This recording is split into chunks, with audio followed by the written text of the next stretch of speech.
So my first chance I had to talk with Aunt Kitty and Aunt Joe about the homestead in Kittitas. Priceless. It's pretty long. We better get at it.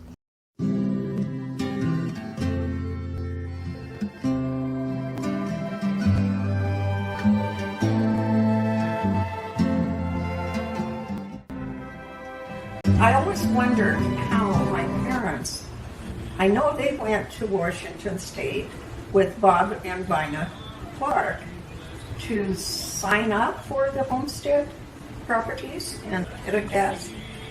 Now, one thing that Aunt Nell said that surprised me is that they moved in the spring. I never did know what time of year they moved.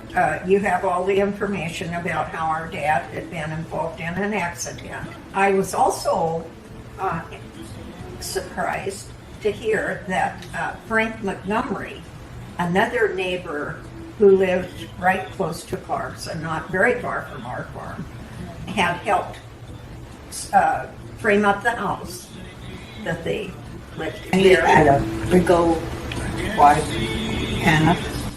She was very tall. Very tall. Beautiful woman, very stately. And you was wondering quite how she got up there. Well, and In the middle of nowhere. they had no children. And so she loved our family because I think she had always longed for a family. She was Norwegian, wasn't it, Joe? Do you remember her nationality? She had a bit of a brogue, a beautiful lady. And she would just, I know they just hurt at times knowing what poverty we lived in, because there really was poverty. You, Aunt Joe, what's your very first memory?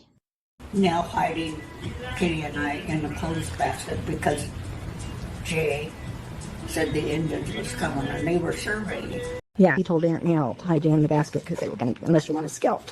We climbed upstairs, just like 2 floors, and we would go up. We'd step over and I was always afraid I was going to fall down that floor.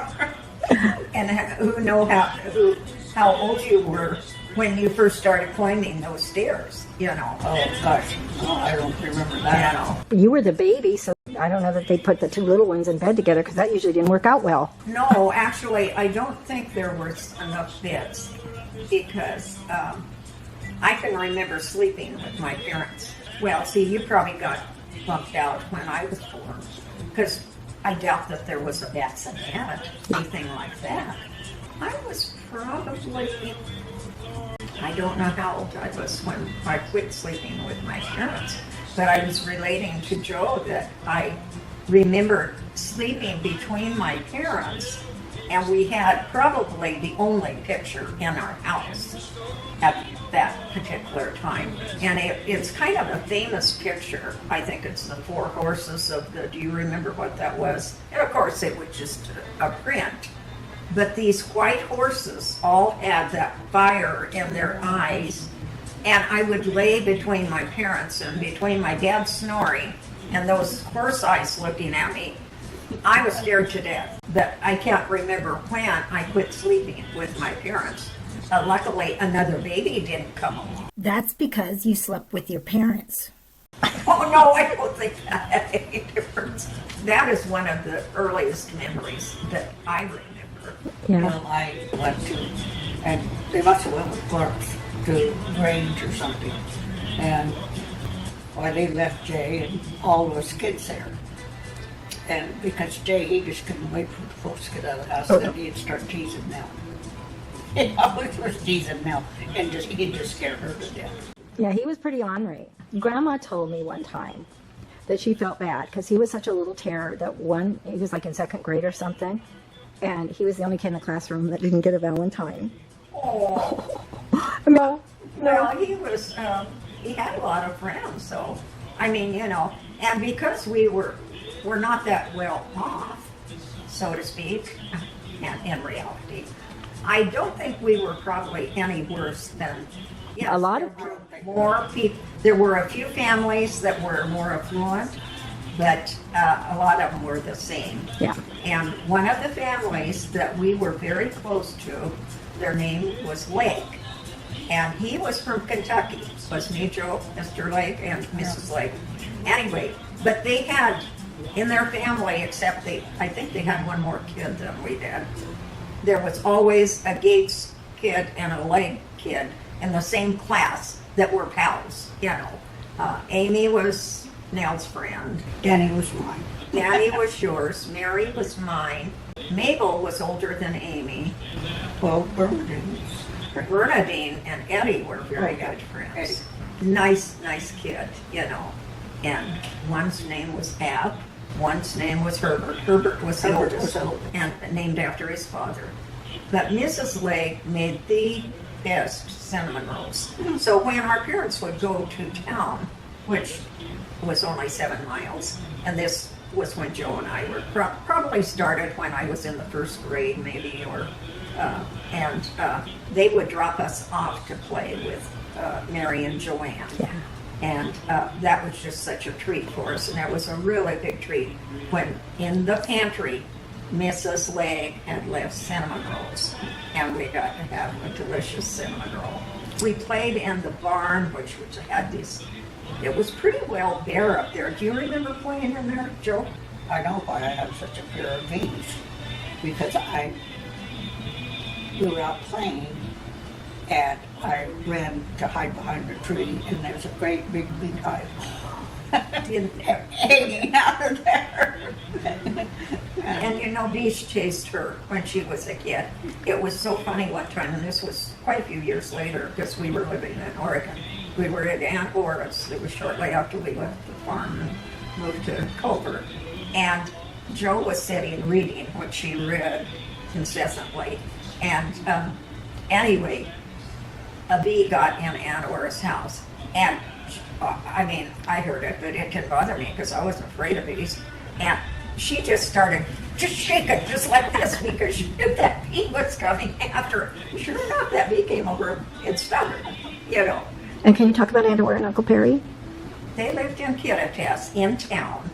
They had a house. Yes, was a builder at that time, and he had built this little subdivision that we would call it now. And anyway, but oh yeah, we thought, oh my goodness, to live in a house that was painted. And I'm not sure that house had a bathroom in it, though. Are you sure? Oh, Aunt Laura's and Uncle Perry's over there in that one. Oh, I better. And then they moved from there and moved over to a house that was over by the church. Do you remember that house? Yep, Sister Big got married in that church. Yeah, they did. And the church is still there. Last time we were there, it was 2-story. My mother was so clean in her house. Whether it was my imagination or not, how she could keep things so nicely with that many kids, I don't know. But she always used a liquid floor wax for the linoleum floors we had. And it was in a can. And I remembered this stairway coming down and this beautiful entry of this house. And I just thought, oh, if I could ever live in a house like that, that would be a perfect life. I don't know. The older kids had it much harder than Joe and I did, of course. Yes. Oh, yeah. And Well, I never remember your dad or Bee, but I vaguely remember the night that Daddy ran me off the place. So just B or my dad? be off, Joe? Aunt Nell told a version where they both got run off at the same time. And then I knew that they both went to Wyoming, but Aunt Nell's version has the argument that started the whole thing and she thought it was over the boys trying to tell him something they'd learned about farming, and he didn't want to hear anything. They didn't know more than he did. And See, I have not heard that before. And the story that she told was that it was the worst thing she'd ever seen. She never went into detail about what exactly happened, but it was the worst. She couldn't believe anybody could be that violent. And she ended up just curled up on a ball on a bench that was in front of the house or something, and then she just went there and just spent like the half of the day there just because she could not believe that happened. I mean, it was her dad, which apparently you girls never talk about him being the least bit abusive with any of the girls. It was just a very traumatic thing, and that they both left. So That was when my dad left, I'm guessing, because I'd heard more than one version of that story of that my And your dad. dad never talked, of course. No, of course. Well, they never told us anything about anything. We had to guess if something traumatic was going on. We just have to guess as to what they were talking about. Like when Grandpa died, no one told me Grandpa died. I figured it out myself. You mean when he got killed? Yeah, no, not one person told me. Tell you how I found that out. Ellis used to go into Salem and get a whole satchel of money, and then he would go out to Helms's vineyard and pay the workers. And, well, they found Daddy's billboard or something, so he was from Redmond. And this cop there over at Redmond knew that Ellis was a judge, so he put a call into, and the came on the door. And God knows where Ellis was. I thought, oh God, one of those Mexicans shot him and took his money. But it didn't. And so that's how I found out that Daddy was gone. And Pete, Albright, and me, I don't know where he was. Well, I think he was working for First up on with the sheep somewhere. And they went over to. You mean B was? No, B wouldn't have been working at Clark Sancho because he was out of the military by then. Yes, he was. And yeah, it's hard to keep all. He was of that working straight. for the power. And of course, Dad. See, both our parents were up. I think your dad called, backing up to the reason that Dad was on the way. Well, Grandma was there. Grandma was with Was us. there, and Dad had an appointment at the Veterans Department in hospital in in Portland. And then he started going around. But the thing that I thought about that is that he stopped and saw Hey, in Jefferson, and then he went to Burbank. yeah, Burbank, where we lived, and Annette was 13 months old. And he just made the routes to see all these grandkids. Daddy loved babies. Yeah. Yeah. And how old were you, Margie, at that? I was 10. My story is that I came out of the outhouse. We were leaving that morning. We were packed up and ready to say goodbye to Canada, waiting for Grandpa to come get us. And I had ran to the outhouse, and when I came back, there was my dad and Uncle B and Aunt Sis and Grandma all in a huddle with their arms around each other, and they were all crying, which was like unbelievable. First of all, my dad, Right, if right. we cried, we got smacked in the mouth, you know. It's like there was no crying in our house. And so to see my dad, I knew something was really bad wrong. No one ever, even when the funeral happened, no one ever sat us down and said, this is what happened to your grandpa. That he was killed in a car accident. Or that he was killed. Me and Twist, I think, were the only kids that were there. But no one explained it to me. No one.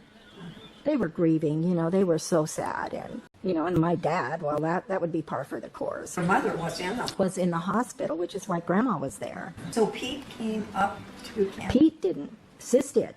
Oh, and Kenny came with Sis. Yeah. Pete didn't come. Right. And I'm trying to think, I think there was a truck that took stuff back. And so I think B drove the truck and Dad drove the car with me and Grandma. And yeah. And so we were trying to figure out also who got the kids, because you had Audrey, who was Annette's age, and Sis had Pat and Chuck. Who had Tom? I don't know where, Twist and Tom. Who had Twist and Tom? Well, I know because I felt bad that I did. Me and Twist, I think, were the only kids that were there, but no one explained it to me. No one. They were grieving, you know. They were so sad, and but you know, and my dad, that would be par for the course. Her mother was in them. Was in the hospital, which is why Grandma was there. So Pete came up. Right. And I'm trying to think, I think there was a truck that took stuff back, and so I think B drove the truck, and Dad drove the car with me and Grandma, and yeah. And so we were trying to figure out also who got the kids, because you had Audrey, who was Annette's age, and Sis had Pat and Chuck. Who had Tom? I don't know where, Twist and Tom. Who had Twist and Tom? Well, I know because I felt bad that I did. But you had a pack of kids yourself. I don't know, but Ellis was, that's when he was In the- laying on the floor. where did you go, Margie? Did you go with your I dad? went with Bernadine.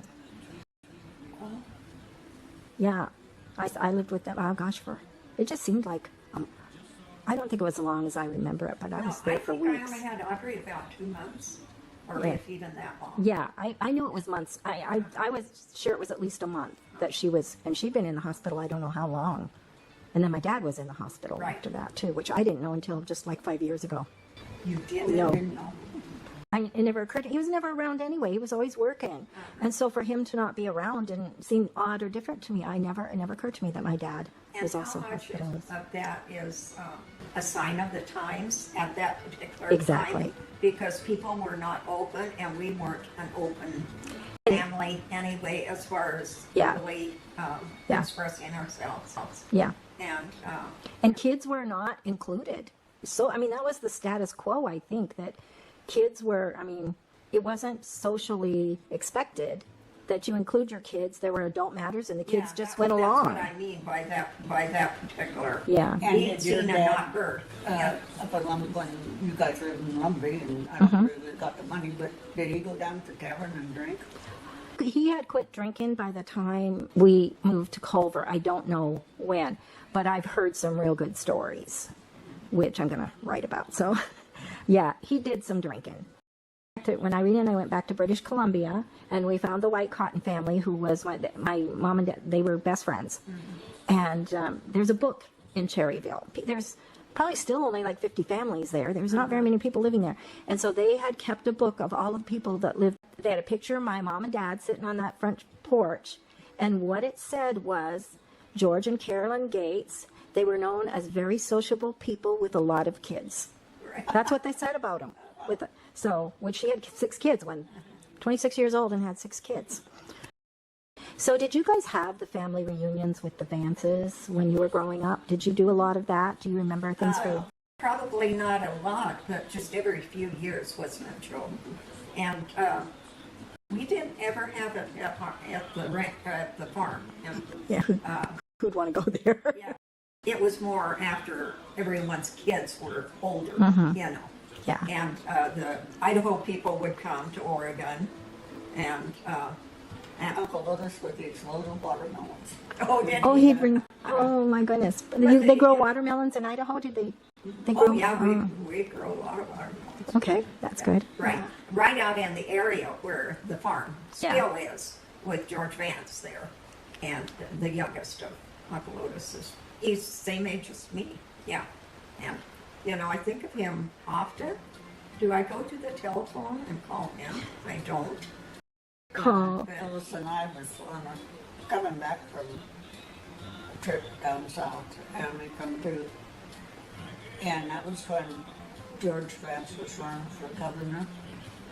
And I says, "Oh, Senator. huh? Senator, not a governor. I said, "Oh, there's Tuggle up there." Tug'em. That was his. We all have nicknames. So tell us stories about my dad when he went to stay with the Vances. We know very little.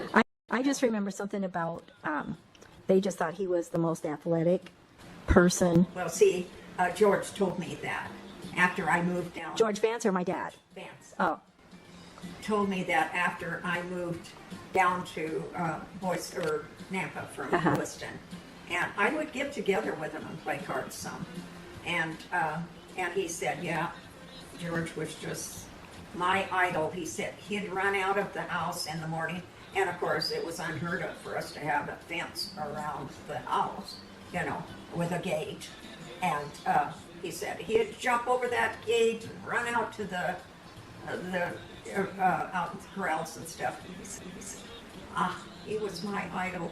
I just thought if I could ever do that, that would be the most He was wonderful. always too fat. Oh, he was a short little kid, which Uncle Otis was very short, which was kind of funny because his dad, my grandpa, was a pretty tall man, and some of the your Grandpa Vance. my grandpa Vance was a tall man. Oh my gosh. Cranky. Other than I remember my mama crying, "Frank, don't let that kid off." See, I have no memory of any of the fact that your dad was physically abused. Talking about that or thinking about it, I just thought, because they were usually off working for farmers a lot of time. Yeah. Which, if Aunt Nell's story runs clear, if they were coming up with a different idea of farming that she indicated in her story, it would have, learned from somebody else. They wouldn't have dreamed it up. Okay. I didn't know about this till probably 10 years ago. And back to our dad, I will say this. He was not, he was just a very irritable type person. And yet he loved babies. He loved babies, and he was very tender-hearted. Talked about how he was with Grandma. I would say very aloof. Really? And not a bit affectionate. Would you say that, Jill? Yeah. Yeah. He didn't show any affection. No, never showed physical affection. Do you know what? Even with we kids. Probably you and me more so than any of the others. And, I heard B say one time, not too long before he died, when I was with him, helping him out as much as I could. And he just said, if I'd had all that responsibility, I'd have probably been cranky too. Well, like my dad was cranky. Come to realize he came home bone tired every day. Well, bone yes, tired. Yeah. And we were to be, just like Grandpa Gates, when I hear that story about how you were to be quiet, we were supposed to be quiet, and he wasn't in the mood for, but it's just so funny how it's the same exact story that my dad had with the kids, but he regretted We it. learn, But he, at the end of his life, told me one time that's his biggest regret, that he did not build relationships with the kids when they were growing up. He looks back on it when he was an old man, and he regretted that very, very much. But it's just interesting. So talk about Grandpa Vance.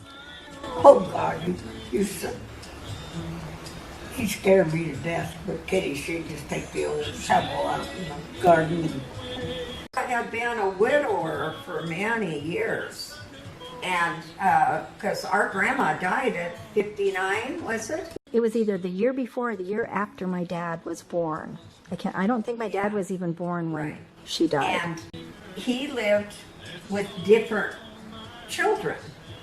He lived with Aunt Orr and Uncle Perry some. He lived with Uncle Otis and Aunt Hattie and Aunt Geneva and Uncle Roland, and probably, well, it was his time to come to Washington and live with Bess and Frank. And so they somehow, I'm sure Uncle Otis gave him the money to build this little shack that he lived in.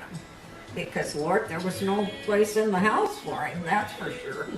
And he would sit in that little shack, and Joe and I'd go out by there, and he'd have the door open, a wood stove going, hotter than the son of a gun, and just shoot. And didn't he spit tobacco too?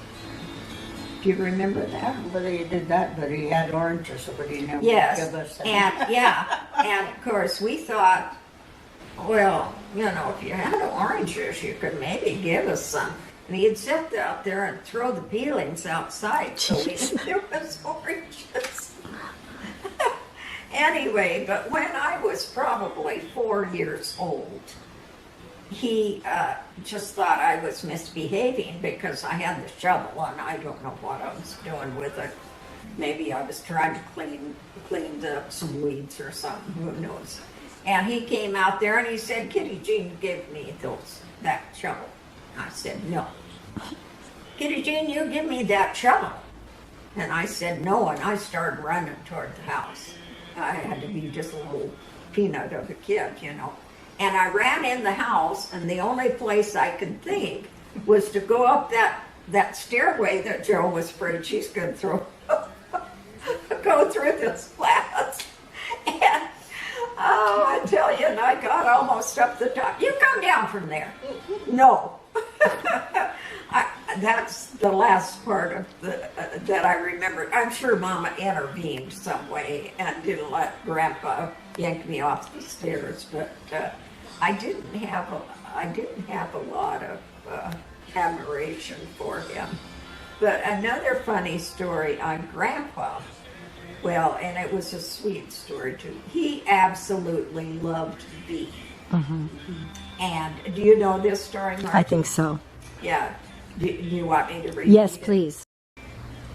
And anyway, but Grandpa always had a nice car. He drove into Ellensburg, I guess, once in a while to pick up his oranges or whatever. And he came past the school at Kittitas, and at that particular time, it was a tin metal silhouette of a child, and it said, "School, slow down." Well, Grandpa wasn't seeing too good at that time, I guess, and he knocked one of those over. He came home and he said, "Oh, Bess, I just killed a little girl down at the school." I remember that. And, His mom didn't drive, so she couldn't go down and check on him. yeah, he thought sure they were going to come after him because he had murdered a little girl down at the school. And so it probably wasn't too long till he decided. He came in one day and he said to Mom, "Bess, I'm going back to Idaho. I'm getting out of this terrible windy place." And so anyway, and the kid, he's going to drive me. He was 14 years old, and he drove Grandpa back. Didn't have a driver's license, anything. Drove him clear back to Idaho. He said, "Well, I'm going to die in Idaho," he said.